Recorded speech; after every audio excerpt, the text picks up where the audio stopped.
pertama sampai ayatnya yang ke-7. Ayat 1 sampai ayat yang ke-7 sama-sama kita baca. 1, 2, 3.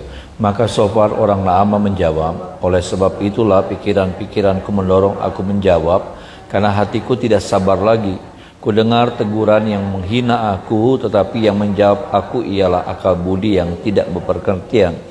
Belumkah engkau mengetahui semuanya itu sejak dahulu kala, sejak manusia ditempatkan di bumi, bahwa sorak-sorai orang fasik hanya sebentar saja, dan sukacita orang durhaka hanya sekejap mata, walaupun keangkuhannya sampai ke langit dan kepalanya mengenai awan. 7.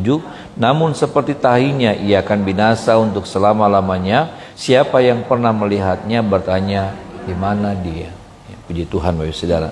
Setelah kita melihat tentang nasihat dari Sofar, ya saudara, sahabat, salah satu kawan dekat, sahabat daripada Ayub. Bahwa firman Tuhan, saudara, kalau saya memperhatikan, bukan hanya membawa kita, menasihati kita tentang bagaimana kita berhubungan dengan Tuhan, sikap kita, ya, tentang bagaimana kita beribadah, bagaimana kita menarik hati Tuhan, bagaimana kita mengambil hatinya Tuhan lewat apa yang kita buat kepada Tuhan, tetapi juga bagaimana firman Tuhan ini mengajar kepada saya dan saudara bagaimana kita bersikap kepada orang-orang di sekitar kita, ya.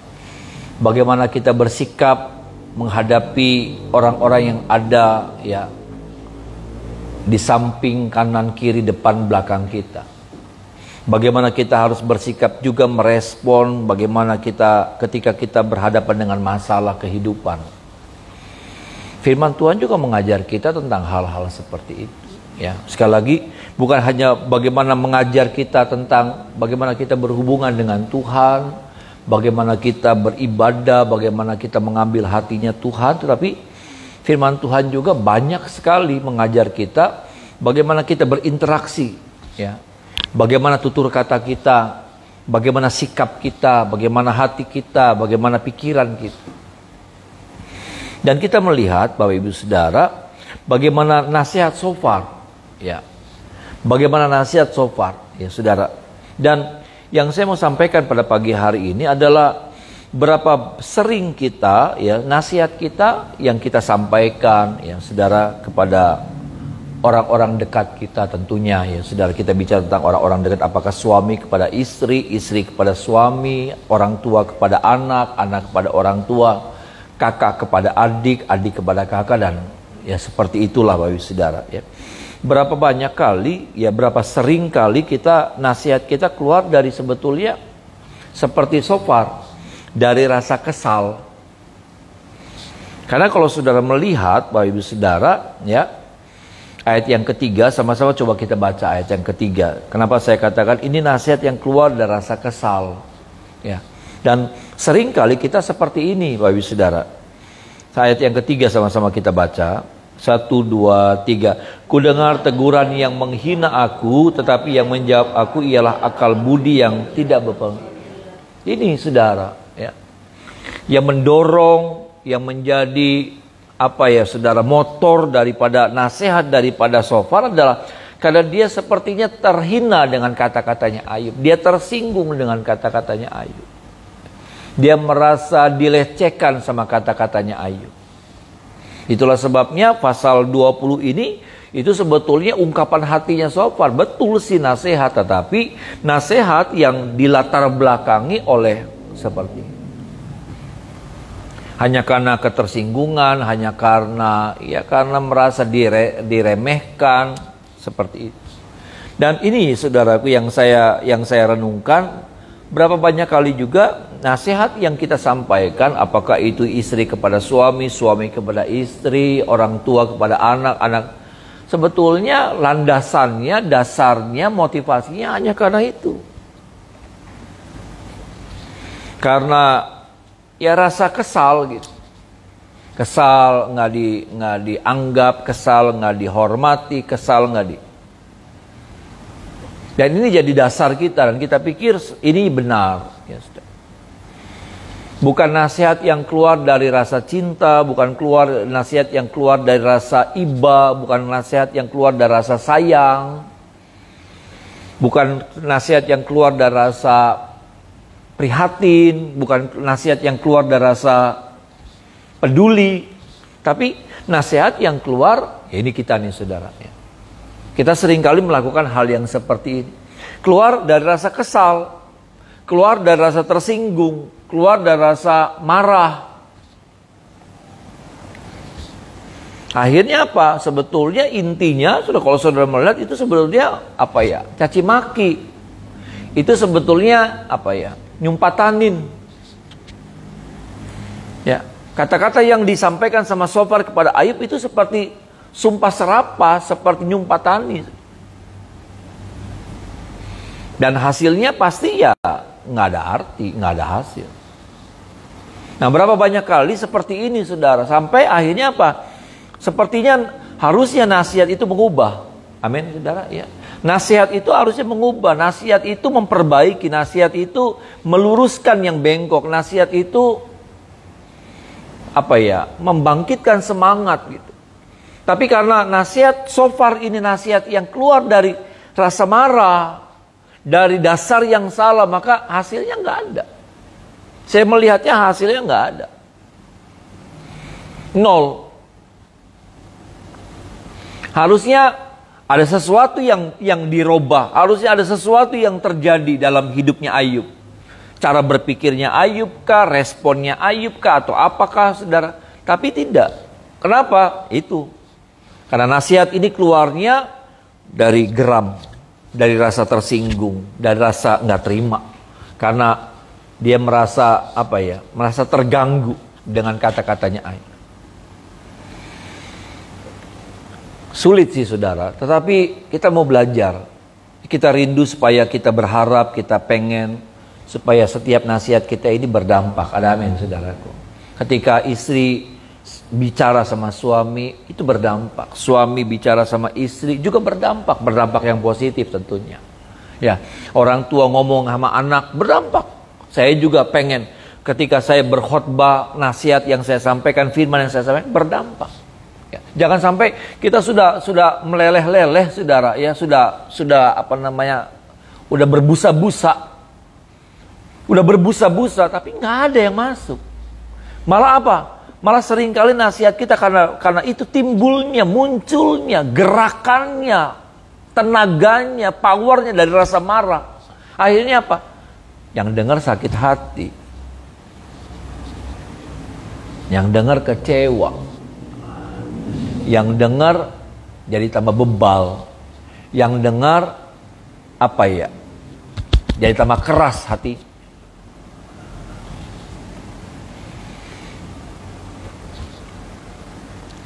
Ini Bapak Ibu Saudara. Ya, kita harus renungkan lagi. Kita harus perhatikan lagi. Apa yang sebetulnya di dasar dari semua nasihat kita. Ya, apa sebetulnya yang jadi apa namanya? Tenaga ya. Dari semua nasihat kita. Tenaganya apakah itu hanya karena ketersinggungan kita sebagai suami, kita sebagai istri ngerasa tersinggung, itu nasihat sih, tapi apa ya? Dasarnya dari rasa tersinggung, dasarnya dari rasa terganggu, dasarnya dari rasa tidak dihormati, seperti Sofar. Dia tersinggung dengan kata-katanya Ayub. Makanya dia bilang dalam ayat yang ketiga, Bapak Saudara, ku dengar teguran yang menghina aku. Ya. Buat Sofar kata-katanya Ayub nih sudah sebetulnya Ayub nggak terlalu menyudutkan Sofar, tapi dia merasa terganggu. Dia merasa bahwa dia yang jadi sasaran dari kata-katanya Ayub. Mentolong kita Bapak Ibu Saudara supaya ya ini Saudara ya. Kita mau supaya kehidupan kita, karena kehidupan kita baik tuh Saudara, kehidupan kita baik atau tidak sebetulnya ditentukan juga dari orang-orang di sekitar kita. Ada amin Saudara ya. Tahukah Saudara bahwa kalau orang-orang di sekitar kita baik, maka kita juga jadi baik. Tapi kalau orang-orang di sekitar kita nggak baik, itu berpengaruh besar dalam hidup kita. Itu berpengaruh besar.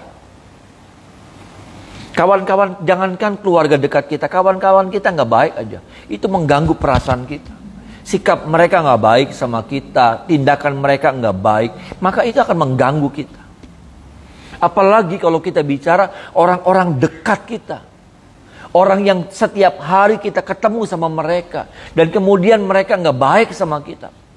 Berpengaruh besar.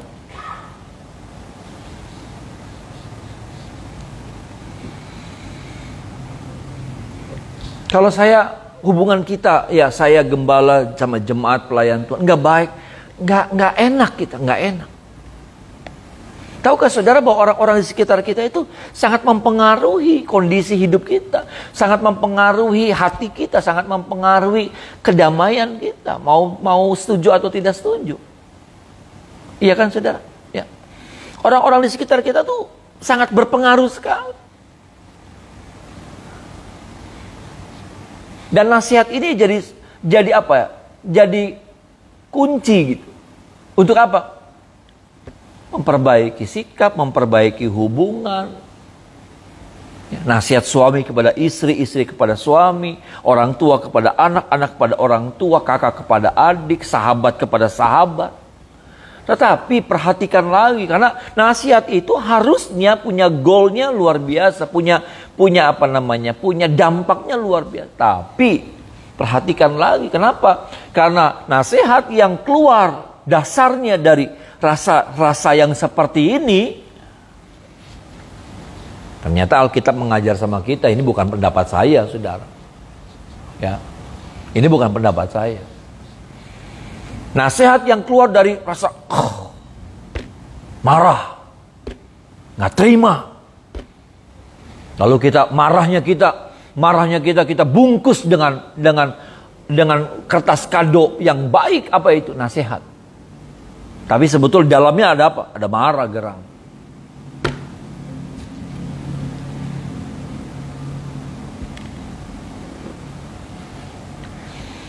Ini sulit, saudara. Ini sulit. Tapi sekali lagi, saya percaya Tuhan pasti tolong saya dan saudara. Amin, saudara. Karena saya rindu supaya nasihat saya kepada keluarga saya itu punya dampak yang bagus. Karena kalau tidak, jadi nggak enak hidup. Hidup jadi nggak enak gitu. Hidup jadi punya dampak dalam pekerjaan kita, dampak dalam bisnis, dampak dalam keseharian kita, dampak dalam pelayanan kita.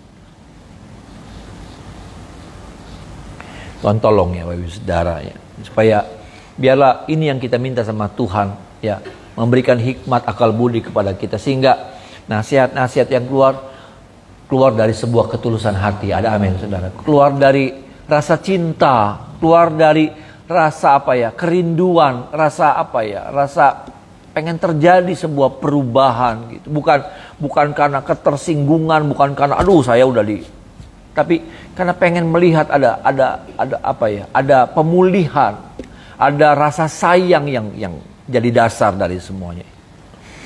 Ini bagian yang pertama Bapak Saudara. Bagian yang kedua, kalau kita melihat pada ayat yang kelima, coba kita baca ayat yang kelima. Ayat yang kelima, saudara.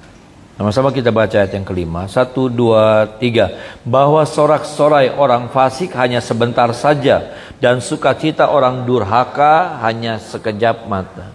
Saudara, makanya saya mau bilang begini, ya, kita harus sangat berhati-hati sekali dengan nasihat. Kita harus berhati-hati sekali dengan yang namanya khotbah. Kita harus berhati-hati.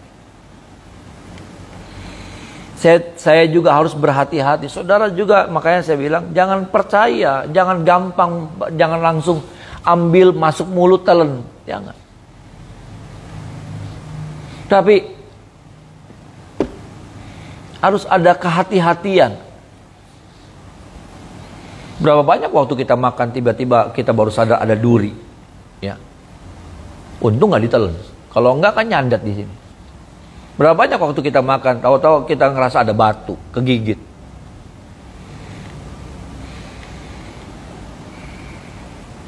Saudara, saya mau supaya kita jadi orang Kristen yang dewasa. Orang Kristen yang dewasa bukannya jadi parno, tidak. Tetapi berhati-hati dalam setiap apa yang kita serap, apa yang kita terima. Makanya apa? Anak kecil sekarang diajar, ya, dari anak kecil, apalagi anak-anak perempuan, sudah, ya, anak-anak sekarang, dulu enggak, ya, tapi sekarang orang Indonesia, kalau dulu di Amerika, di Eropa sudah diajar. Tapi sekarang anak-anak dari kecil, nggak boleh ya, nggak semua orang boleh sentuh kamu, ya kan saudara?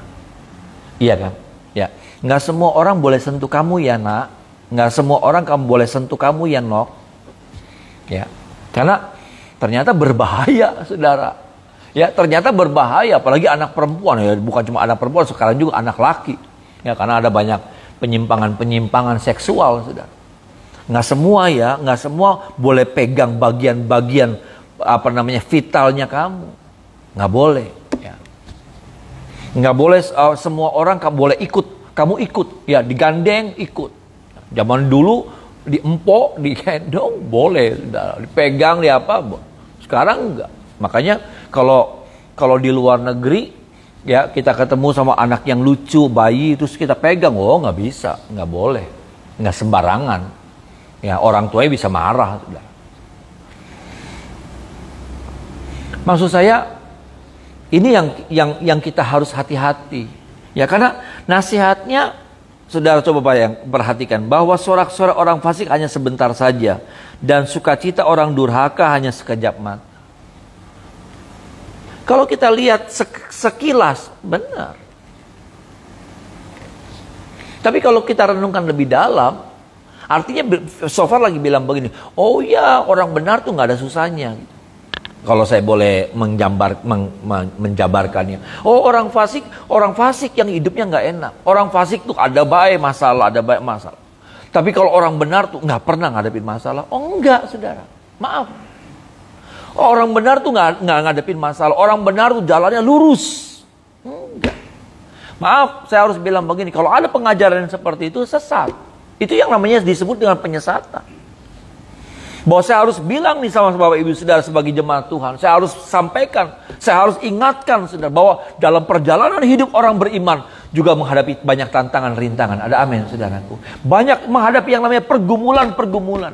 Banyak yang menghadapi seperti Daud katakan, lembah-lembah kekelaman, lembah air mata. Orang menghaluskan kata-katanya Daud, tapi ternyata kata aslinya adalah apa? Lembah kematian. Bukan cuma lembah kekelaman, tapi lembah kematian. Bukan cuma lembah air mata, tapi Daud katakan, saudaraku, lembah kematian.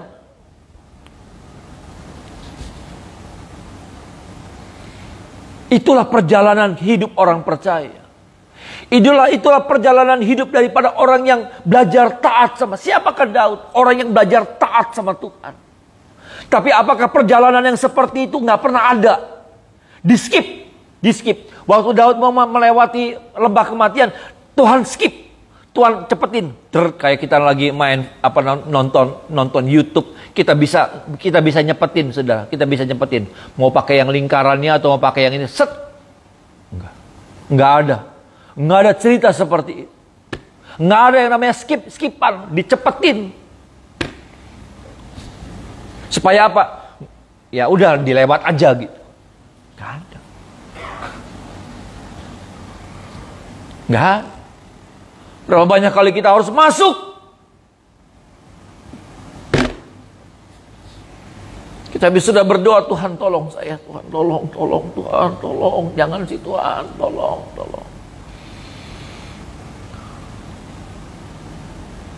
Tapi sepertinya bukan keadaan yang bawa kita.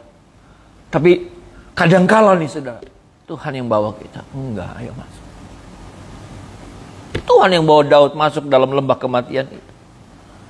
Maaf kalau saya boleh gambarkan, saudara. Ya, makanya Daud bilang begini, Tuhan adalah gembalaku. Makanya begini, kalau digambarkan, digiring Daud. Yuk masuk. Digiring. Bukan Tuhan berdiri, aduh, kayak nggak sengaja gitu. Enggak. Memang sengaja Tuhan giring Daud, saudara. Karena Daud lah yang menggambarkan hubungannya Tuhan jadi gembala dan dia adalah domba-dombanya Tuhan. Digiring masuk dalam lembah kekelaman kematian.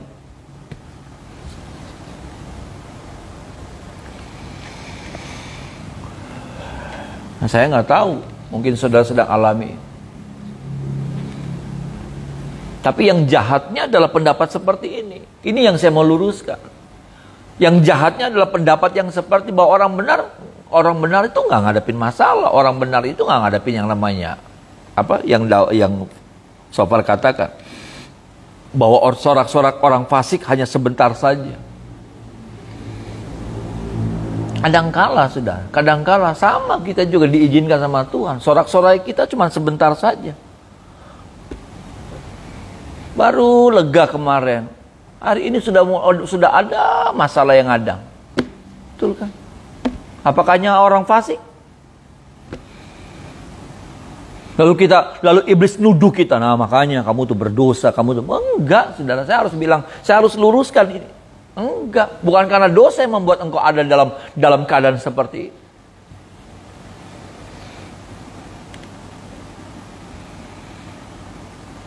Ini yang seringkali membuat pada akhirnya orang percaya jadi bingung. Orang percaya, orang beriman jadi nggak ngerti arah gitu. Orang percaya jadi kecewa. Lalu dia bilang begini, buat apa tuh? Buat apa tuh saya jaga hidup? Buat apa tuh ya namanya saya belajar berkorban nyenengin hati Tuhan? Buat apa tuh saya pagi-pagi tengah malam saya bangun pagi, saya berdoa, saya menyembah Tuhan? Buat apa tuh? Kalau saya tetap dianggapnya orang fasik. Saya dianggapnya tetap bersalah sama Tuhan. Saya dianggapnya orang yang gak benar di hadapan Tuhan. Buat apa? Oh iya saudara, ini penting. Karena pikiran-pikiran seperti itu seringkali mengganggu kita. Maaf nih saudara, saya juga. Dalam level saya sebagai hamba Tuhan seringkali seperti itu. Masih ada yang salahkah saya? Masih ada kekeliruan. Ya memang betul, saya masih banyak kekeliruan. Saya tidak bilang saya sudah benar, sudah masih banyak sekali. Tetapi saya cuma mau bilang begini, bahwa perjalanan hidup orang yang mau belajar hidup benar sama Tuhan, itu gak luput dari yang namanya pergumulan, tantangan, lembah-lembah kematian, masalah-masalah hidup.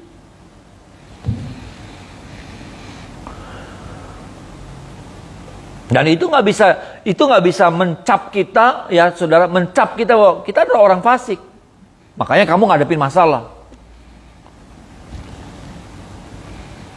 Tuduhan Sofar kepada Ayub, kamu tuh orang nggak bener. Tuduhan Sofar kepada Ayub, kamu tuh orang fasik. Udah jangan banyak omong kamu tuh orang fasik. Kenapa orang fasik? Buktinya kamu ngadepin masalah. Makanya apa? Sorak-sorai kamu tuh cuma sebentar. Sukacita orang durhaka tuh hanya sekejap mata. Nah itu hidup kamu. Sofar bilang begitu. Sofar bilang begitu. Dan mungkin saja saudara-saudara lagi ngadepin kebingungan seperti ini. Jadi bagaimana Tuhan? Betul kita harus cek lagi. Amin saudara. Kita harus mengintrospeksi hidup kita. Itu betul. Saya tidak bilang bahwa enggak, dalam Tuhan enggak. Kita harus mencek lagi, introspeksi. Ada yang kurang kita perbaiki, ada yang kurang kita beneri.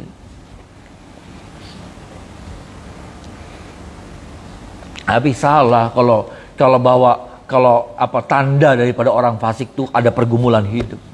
Orang benar juga. Orang yang lagi belajar setia, saudara mungkin orangnya.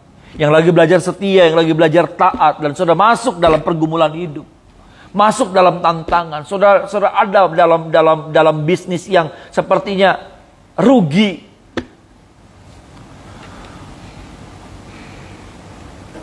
Betul harus cek. Tapi saya mau bilang, warna daripada orang benar juga seringkali ditandai ada warna-warna seperti ini kehidupannya. Ada masalah, ada tantangan, ada pergumulan.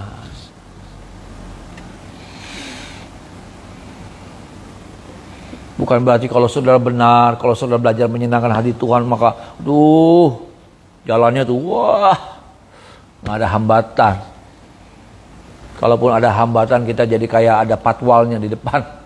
Ya, kayak ada patwalnya di depan. Biasanya nggak ada patwal di depan tuh biasanya bawa orang mati, saudara. Bawa jenazah tuh.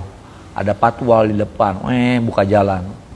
Ambulan tuh, saudara. Ya biasanya ambulan tuh yang ada di dalamnya ada mobil ambulan, dalamnya ada orang sakit. Nah baru ada patwalnya, weng. Biasanya. Dibuka jalan.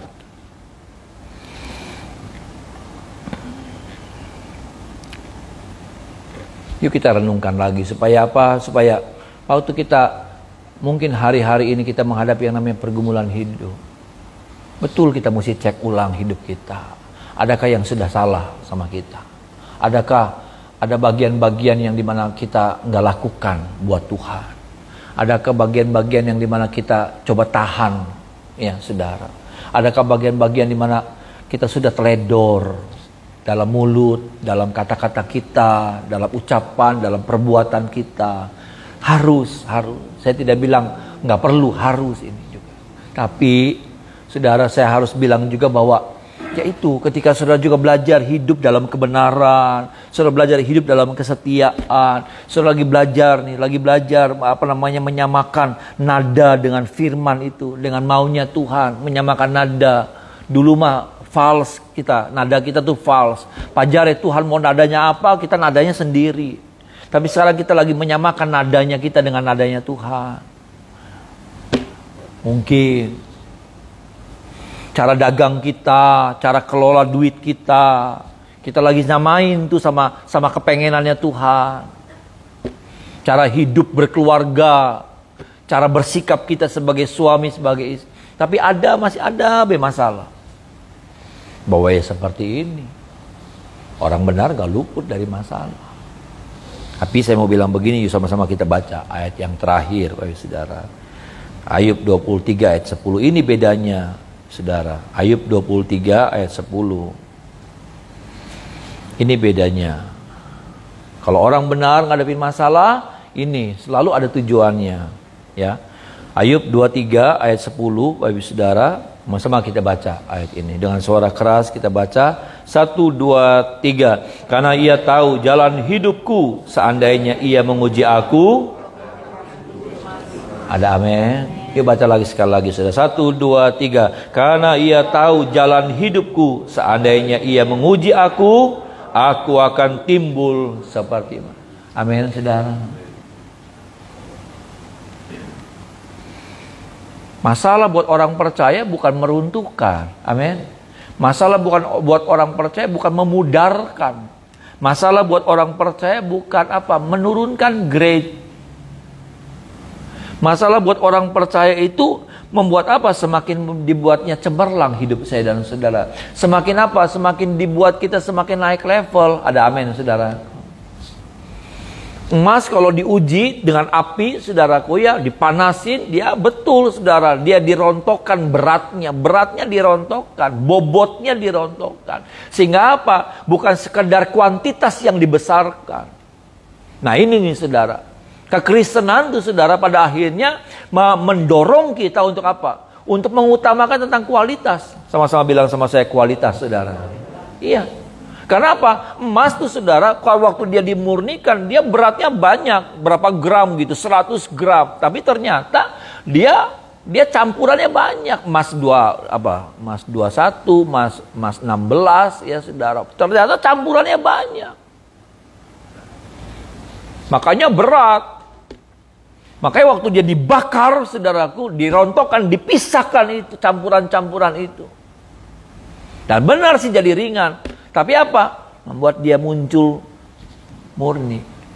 Emasnya jadi emas murni. Ada amin, saudaraku. Ternyata ujian itu memunculkan kualitas. Karena seringkali kita lebih kepada bicara tentang kuantitas. Kita bicara tentang penampilan, tentang dilihat orang, tapi sebetulnya kualitasnya nggak seperti itu.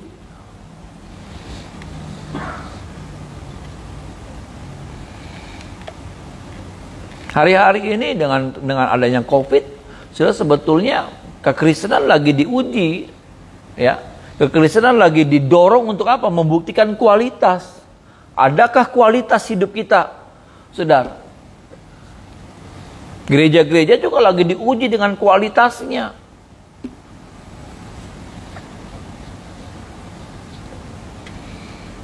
Ada gereja-gereja besar sekarang udah ogah mau ibadah.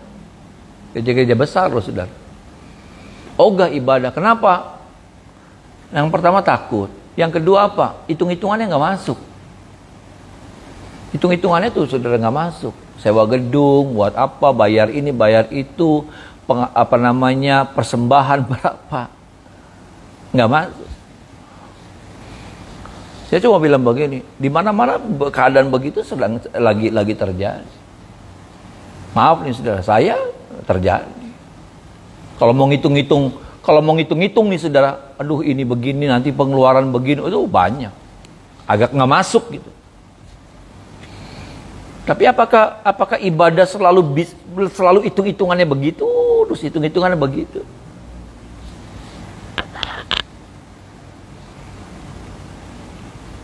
Karena kan begini saudara, biasanya tempat itu diisi misalnya 2.000.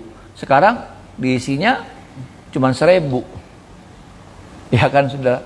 Jadi hitung-hitungan nggak masuk gitu. Biaya cost-nya lebih besar daripada pendapatan persembahan yang didapat.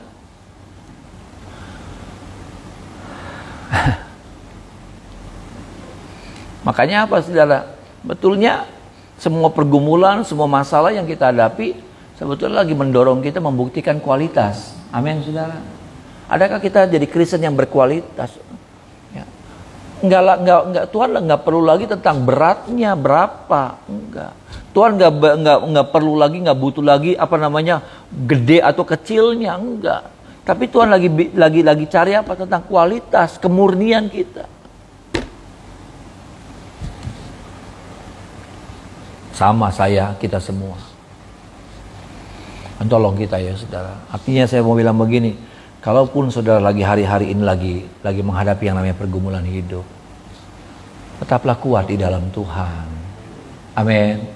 Karena sebetulnya pergumulanmu itu bukan Tuhan izinkan lembah air matamu, lembah kematianmu bukan membuat engkau mati.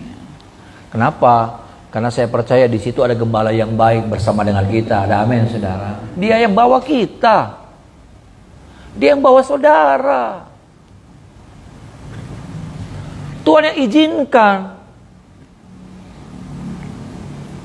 Tuhan lagi mau lihat saudara. Tuhan lagi mau lihat seperti apa kemurnian hati kita.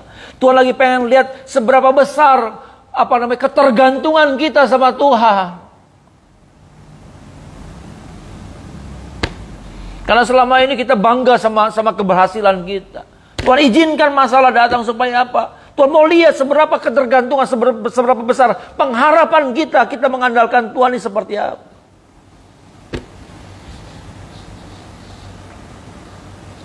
Tolong kita, ya.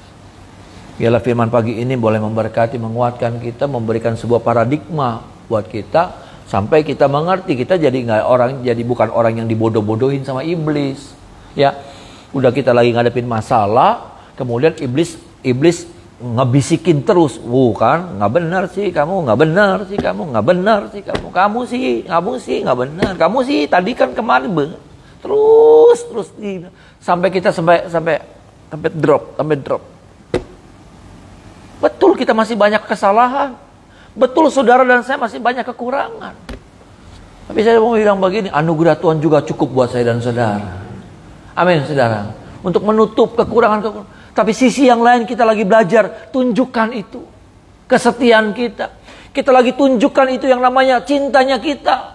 Lewat ibadah. Lewat doanya kita. Lewat banyak hal yang kita kerjakan buat Tuhan. Kita lagi belajar. Benar masih jauh dari kesempurnaan.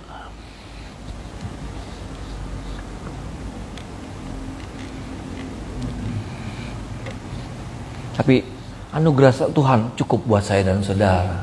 Ya. Dan anugerah itu akan terus menuntun kita. Tolong kita, mari kita menyembah Tuhan.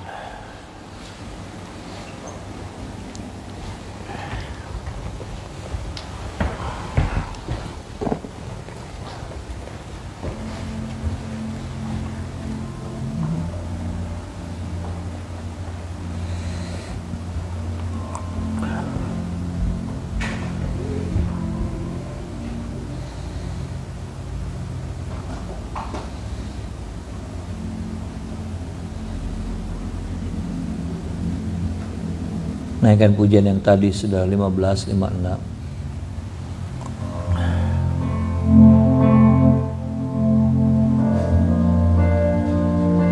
Ku hidup karena percaya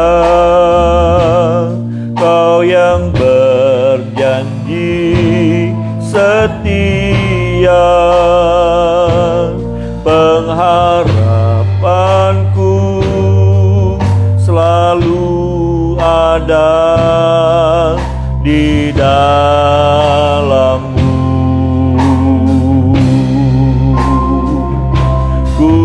Tidak akan menyerah meski dalam kesesakan. Seluruh hidupku dalam genggaman-Mu.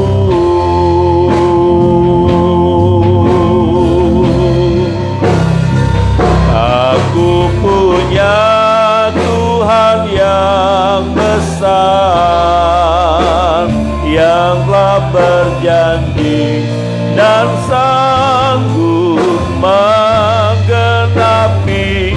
Imanku bersepakat percaya kuasa-Nya.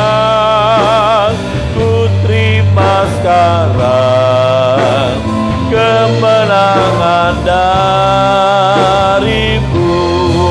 Amin.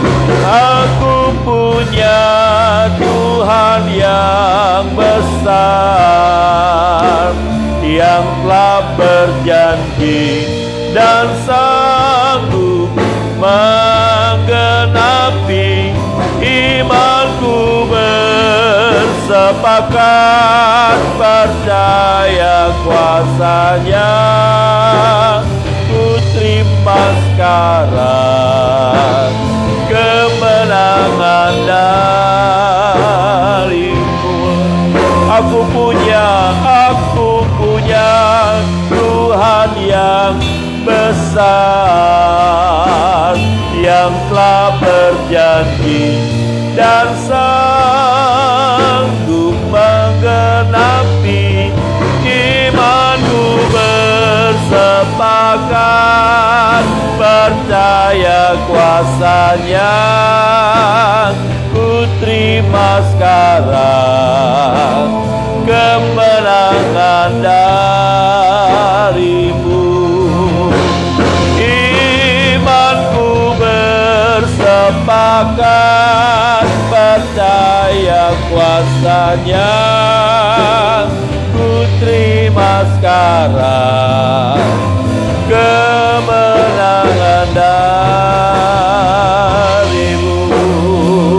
Beri kemuliaan, sembah, haleluya, haleluya. Amin, amin, amin, amin, amin, amin. Amin, amin, amin, amin.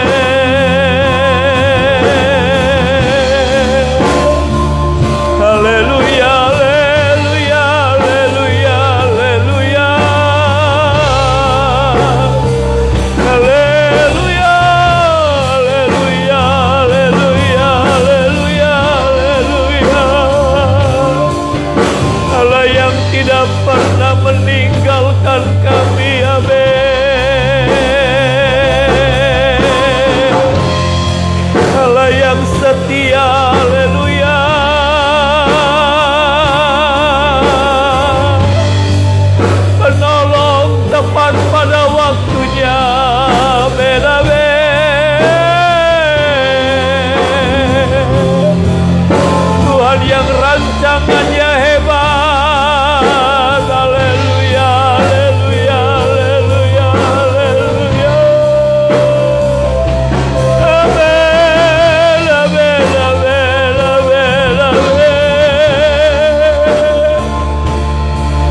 ajaib, ajaib, ajaib. Haleluya, haleluya.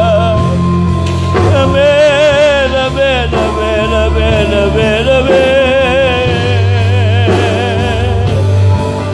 Oh, terpuji. Haleluya, haleluya. Haleluya, haleluya, haleluya, haleluya, haleluya, haleluya. Amin.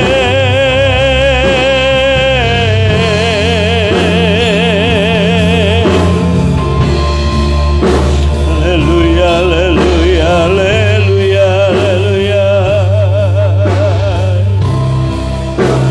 Aku punya Tuhan yang besar, yang telah berjanji dan sanggup menggenapi imanku bersepakat. Berdaya kuasanya ku terima sekarang, kemenangan dan beri kemuliaan paling meriah buat Allah yang besar, Allah yang setia. Aku punya Tuhan yang besar, yang telah berjanji dan sanggup menggenapi imanku bersepakat. Berdaya kuasanya ku terima sekarang, kemenangan dari imanku, imanku bersepakat. Berdaya kuasanya ku terima sekarang, kemenangan darimu. Beri kemuliaan sorak-sorak. Haleluya, haleluya, haleluya, haleluya. Haleluya, haleluya, haleluya. Amin, amin. Haleluya, haleluya, haleluya, haleluya. Amin, amin. Terpuji, terpuji, terpuji. Amin, amin, amin, amin, amin.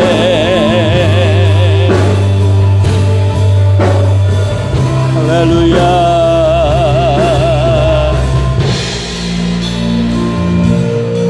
Terima kasih buat firman pagi ini Tuhan, yang menguatkan kami. Ya, kami tahu Tuhan, kami tidak menjadi lemah dan mundur karena masalah-masalah. Karena setiap apa yang Tuhan izinkan sepertinya buruk, tetapi sebetulnya itu adalah kebaikan yang sedang Tuhan kerjakan dalam setiap kehidupan kami. Tuhan tolong kami semua. Terima kasih. Hari ini ada berkat Tuhan terbaik limpah untuk kami nikmati. Anak-anak kami diberkati, mereka sekolah, berkuliah, masih balita, berdagang, bekerja, berumah tangga. Yang belum berumah tangga diberkati pagari dengan darah Yesus. Rumah tangga kami, istri, suami, anak-anak kami, pekerjaan, kesehatan tubuh jiwa kami, seluruh kepemilikan kami juga diberkati oleh Tuhan. Bangsa negara kami Indonesia diberkati. Kota kami Cirebon diberkati, kami rindu kami pulang dari tempat ini, kami jadi berkat dimanapun kami berada. Pekerjaan Tuhan di Kenderuan juga diberkati, makan bilangan jiwa yang ada, jiwa-jiwa yang rindu bertumbuh mengenal Tuhan lebih dalam, kirimkan bersama kami di tempat ini. Bahkan semua gereja-gereja Tuhan Kota Cirebon semuanya juga diberkati oleh Tuhan. Tangan kami arahkan buat setiap jiwa-jiwa yang kami doakan di dalam nama Tuhan Yesus. Biarlah keselamatan yang dari Tuhan, anugerah Tuhan yang besar itu, yang melampaui akal manusia, itu boleh menjadi bagian mereka, orang tua, papa, mama, kakak, adik kami, kenalan kami, keluarga kami, sanak saudara kami, anak-anak, cucu-cucu kami, mantu yang belum diselamatkan oleh anugerah Tuhan. Terima kasih. Kami mengucap syukur, tangan kami yang terangkat juga kami percaya tangan kami limpah dengan berkat Allah, kemuliaan Allah menjadi bagian kami sepanjang hari ini. Kami sambut hari yang baru berjalan bersama dengan Tuhan di dalam nama Tuhan Yesus. Haleluya. Amin. Selamat pagi, Tuhan berkati saudara.